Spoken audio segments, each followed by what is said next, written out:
next trick. I'll be using this. I already did the Jeep wheels. Want to hit the Hummer.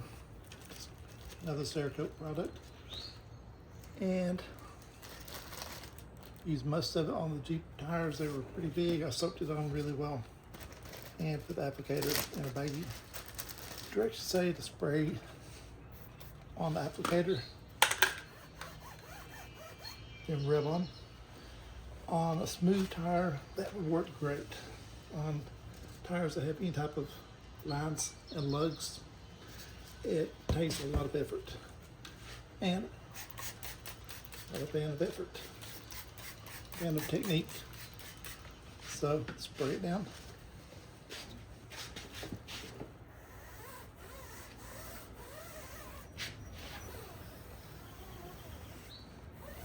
Smooth it on.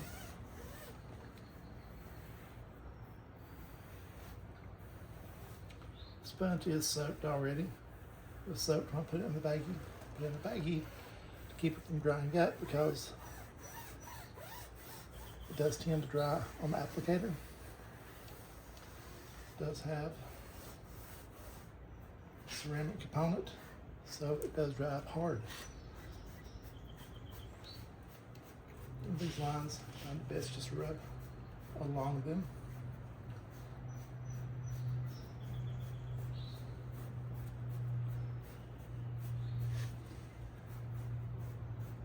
And the biggest flaw I've heard people talk about with this product is that it's not super shiny.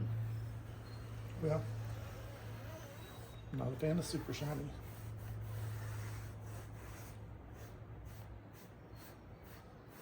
But that's it. We'll be pulling the car out just to finish the rest of the back end of it with the trim. And I made this in 2014. It's 2026. So maybe even been 23, because it was one of our moving boxes when we moved here. So used it quite a bit. Still works. Don't need anything fancy. Just need something that works.